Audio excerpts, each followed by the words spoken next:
வாழ்க வளமுடன்!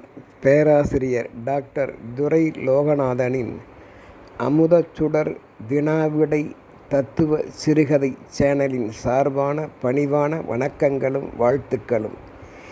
என் கதை வெளிவருவதற்கு உறுதுணை புரிகின்ற யூடியூப் நிறுவனத்தார்க்கும் நண்பர்களுக்கும் என் ரசிக பெருமக்களுக்கும் என் மனமார்ந்த நன்றிகள். நாளுக்கு நாள் அமோக ஆதரவு தருவோர்க்கு என் நெஞ்சில் என்றும் இடம் உண்டு. என் கதைகளில் வருகின்ற கதாபாத்திரங்கள், சம்பவங்கள், பட விளக்கங்கள் யாவும் கற்பனை மயமே என்றாலும் ஏதோ ஒரு நற்கருத்தினை உலகிற்கு உணர்த்த வேண்டுமென்ற துடிப்பினால் எழும் கற்பனை மயமே. வாருங்கள், இன்றைய சிறுகதையாம் குழந்தையின் அலறல் சப்தம் அடங்கவில்லையே ஏன் என்ற சிந்தனைக்குரிய சிறுகதைக்குள் செல்வோம். பண்ருட்டி குள்ளஞ்சத்திரத்தில், ஆம், குள்ளஞ்சாவடி சத்திரத்தில் ஒரு நாள். வணக்கம் டாக்டர். இவன் எங்களது ஒரே மகன், செல்லப்பிள்ளை பவுன்ராசு. 2 வயதே நடக்கின்றது. இன்னும் முழுமை பெறவில்லை டாக்டர். நாங்கள் இங்கு இந்த குள்ளஞ்சாவடி சத்திரம் பகுதிக்கு வந்து குடியேறி 3 மாதங்கள் மட்டுமே ஆகின்றன. இன்னும் நிறைவு அடையவில்லை. இவன் தற்போது ஏதோ பயந்து அலறுகின்றான் என்று தோன்றுகிறது. அக்கம்பக்கத்தினர் சொல்லிட பயந்தான் காரணம் என்று நாங்களும் உணர்கின்றோம். அதனால் கோயிலுக்கு சென்று இவனை காப்பாற்ற பயபக்தியுடன் திருநீறு பூசியும் முடி கயிறு ஒன்று கோயில் அர்ச்சகரிடம் பெற்று வந்து கட்டியும் பார்த்து ஆகிவிட்டது. அழுது அழுது புலம்புகின்றான். காய்ச்சலும் வந்துவிட்டது. வேறு வழியின்றி அருகில் உள்ள கை வைத்தியரிடம் மருந்தும் வாங்கி கொடுத்து பார்த்தோம். சற்று ஜுரம் குறைந்தாலும் அவன் கண்கள் மட்டும் சுழன்று சுழன்று எதையோ தேடுவது போல சுற்றுமுற்றும் ஒரு மாதிரி பார்க்கிறான். அடிக்கடி தேம்பி தேம்பி அழுகின்றான். பெரிய டாக்டரிடம் வேண்டுமானால் காட்டி பாருங்கள் என்றனர். தங்கள் புகழ் அறிந்து பண்ருட்டிக்கு நேரே இங்கே வந்துவிட்டோம் என்று முறையாக மருத்துவரை வணங்கி நின்றனர். எல்லா டெஸ்டும் செய்து பார்த்த டாக்டருக்கே அதிசய வியாதியாக தென்பட்டது. ஆரோக்கிய நிலையில் பவுன்ராஸ் குழந்தை நன்றாகத்தான் உள்ளான் என்பதால், ஏனம்மா, முன்போல் குழந்தை பவுன்ராசு உங்களிடம் மம்மு பால் போதுமான அளவிற்கு எடுத்துக்கொள்கின்றானா என்றார் டாக்டர். அப்போது சற்று தயங்கிய பாக்கியலட்சுமி தாயார் அழுது கொண்டே நெஞ்சம் படபடக்க, இல்லை டாக்டர், என் கணவர் மற்றும் நானும் மாறி மாறி அவன் நலனுக்காக மம்மு பாலுவை எடுத்து திணித்தே ஊட்டிவிட நினைத்தாலும் அவனது பிஞ்சு வீரர்களால் அவற்றை தவிர்த்து தட்டிவிடுகின்றான் டாக்டர். வேறு வழியில்லாமல் எப்படியோ மல்லுக்கட்டி அவனுக்கு வேண்டியதை உள்ளே திணித்து படாத பாடுபடுகின்றோம் டாக்டர். என்ன செய்வது என்றே விளங்கவில்லை. எங்கள் மனங்களும் பெற்ற மனம் பித்து என்பது சரிதான், பதைபதைக்கின்றன. உறக்கமும் எங்களுக்கு வரவில்லை டாக்டர். மீண்டும் அவன் குறும்புத்தனத்தையும் சுட்டித்தனத்தையும் மகிழ்ச்சியையும் எப்பொழுது காண்போம் என்று தவிக்கின்றோம். காண முடியாமல் தவிக்கின்றோம் டாக்டர் என்று இருவரும் மாறி மாறி கண்ணீர் வடித்தனர்.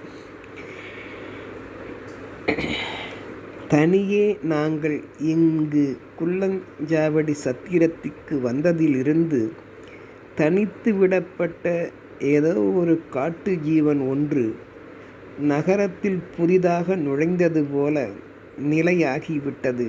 வழிபாதை தெரியாமல் தடுமாறுகின்றோம் டாக்டர் என்றிட, அந்த மருத்துவர் அழகுபிள்ளை எம்டி ஓர் உளவியல் நிபுணர் என்பதால் எளிதில் புரிந்து கொண்டார் நிலைமையை. காரணம், அன்று அந்த சீட்டில் அமர வேண்டிய பொதுநல மருத்துவர் விடுப்பில் இருந்ததால் உளவியல் நிபுணர் அழகுப்பிள்ளை எம்டி கவனிக்க வேண்டிய நிலை ஏற்பட்டது. அப்போது அழகுப்பிள்ளை அவர்கள், உங்களுக்கெல்லாம் பூர்வீக ஊர் எது? நாங்கள் நெய்வேலியில் மந்தாரக்குப்பம் பகுதியில் வசித்தவர்கள் என்றிட, அப்போது டாக்டர், யார் அப்போது பவுன்ராசிடம் மிகவும் நெருக்கமாக பாசம் காட்டியிருந்தார்கள் என்ற வினாவிற்கு பாக்கியலட்சுமி, ஆரம்பத்தில் என் கணவர். 1 வயசு நிறைவு ஆவதற்கு முன்பு நானும் மருத்துவ விடுப்பில் இருந்து கவனித்து வந்தேன். பச்சிளம் குழந்தை எங்கள் அரவணைப்பில் அமைதியாகத்தான் இருந்தான். அவனுக்கு 1½ வயது ஆனபோது எனது கணவர் விதிவயத்தால் மதுசூதனன் அவர்கள் தன் பெயருக்கு ஏற்ப மது குடித்து கும்மாளமிட்டு தள்ளாடியபடியே அப்போது வீட்டுக்கு வருவார்.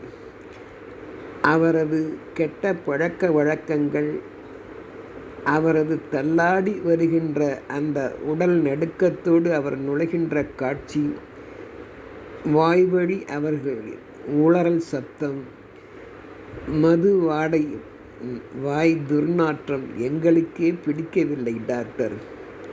குழந்தை என் செய்வான்? பச்சிளம் குழந்தை அவரை கண்டதும் தாவி ஓடத்தான் துடிக்கின்றான். ஆனால் குழந்தையும் அவரை கண்டதும் வளர வளர பயந்தும் போகின்றான் டாக்டர்.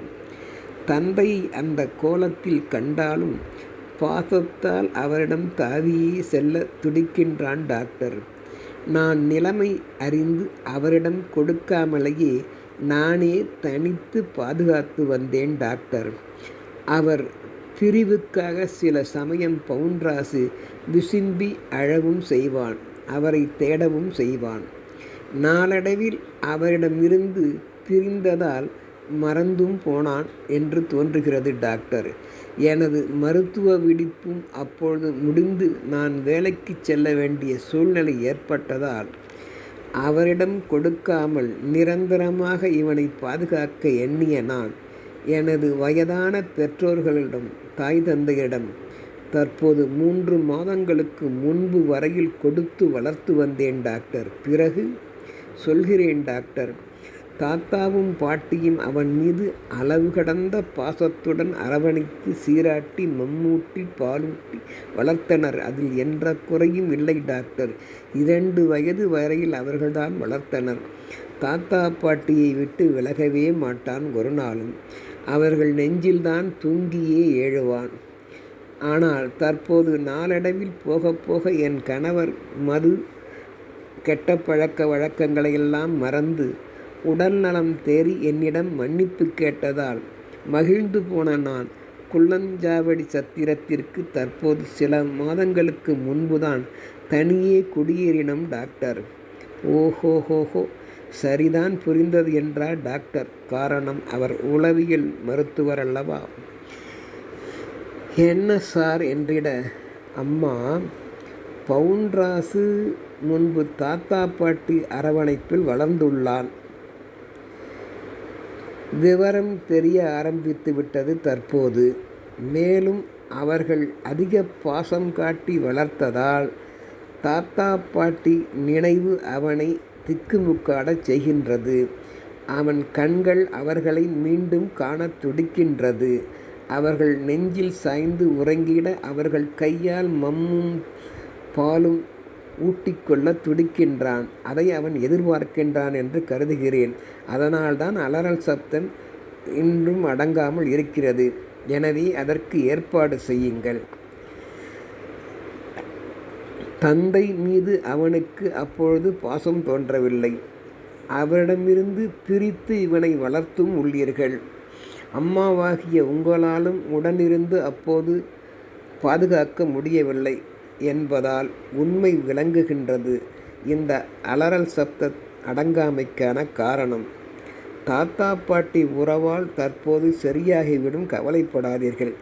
இருந்தாலும் ஒன்று மட்டும் சொல்கின்றேன் அம்மா, உனக்கு மட்டுமல்ல, எல்லா வீட்டினருக்கும் சேர்த்துதான் சொல்கின்றேன்.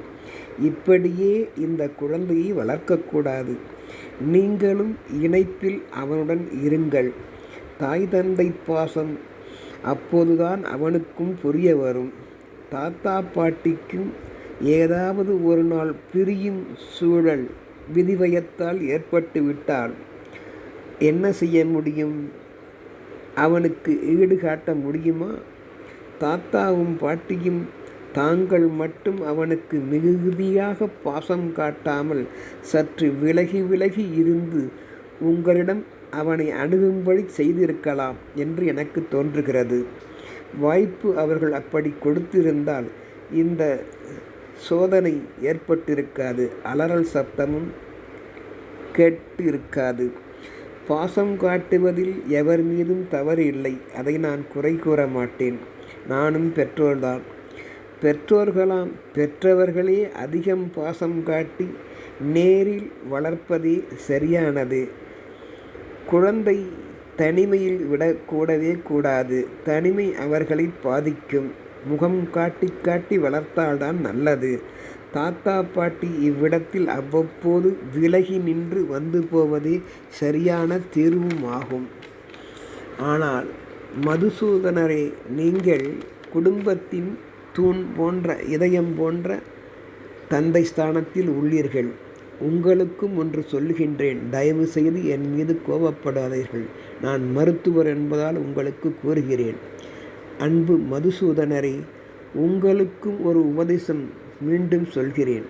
நீங்கள் உடல் நலத்தை ஆரோக்கியமாக வைத்து கொள்ள வேண்டும். எப்பொழுதும் ஓடும் வாகனங்களுக்கு தண்ணீர் ஊற்றியா செலுத்துகின்றோம்? இல்லையே. அதற்கு தேவையான அந்த உபகரணங்கள் கெட்டு போகாமல் இருக்க டீசல், பெட்ரோல் தக்கவாறு போட்டு அதை சரி செய்கின்றோம் அல்லவா? பழுதுபடாமல் என்ஜின் பகுதிகளை காக்கின்றோம் அல்லவா? அதன் வழி அவை நீண்ட நாள் ஓடுகின்றன அல்லவா? அப்படித்தானே நமது உடலும். உடலை சீரழிக்கும் மதுவை, கஞ்சா போன்றவற்றை, புகையிலையை, சிகரெட்டை பிடிப்பதால், உள்ளுக்கு செலுத்துவதால் நமது உறுப்புகளும் பாதிக்கப்படவே செய்திடுமே.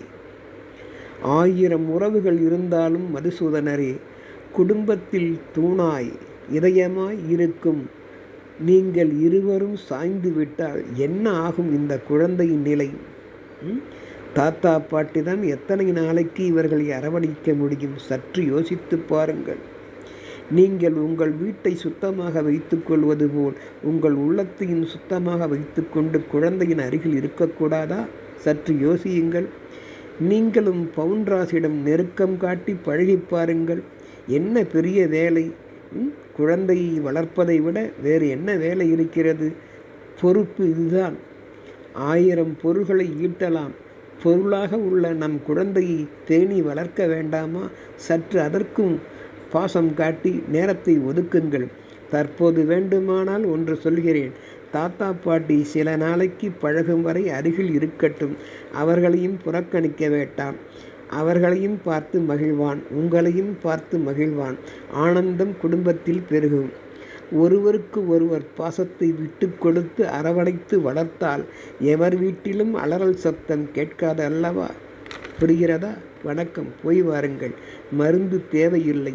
உங்கள் மனமாற்றாகிய அந்த பணமாற்று எனக்கு தேவையில்லை. உங்கள் மனமாற்றமாகிய மறு உந்துதலே எனக்கு போதும். நன்றி டாக்டர், போய் வருகின்றோம் என்று கூறி விடைபெற்றனர். தாத்தா பாட்டியை நீங்கள் கூறியபடி சில நாட்கள் வரவழைத்து ஆறுதல் சொல்கின்றோம் என்றும் நம்பிக்கை ஊட்டி சென்றனர். எனவே இக்கதை வழி யாவரும் உணர வேண்டியது, இந்த உலகிற்கு நீங்கள் ஒரு மனிதனாக இருக்கலாம், தவறில்லை. ஆனால் உங்கள் குடும்பத்திற்கு நீங்கள்தானே முழு உலகமே என்பதை உணர்ந்து மது, புகையிலை, சிகரெட், கஞ்சா போன்றவற்றை உடலுக்கு செலுத்துவதை நிறுத்தி உடல் உறுப்புகளை கெடாமல் பாதுகாத்து வாழ பழகுங்களேன். பாசப்பிணைப்பு என்றும் விலகிடாதல்லவா? யோசித்து பாருங்கள். நன்றி, வணக்கம்.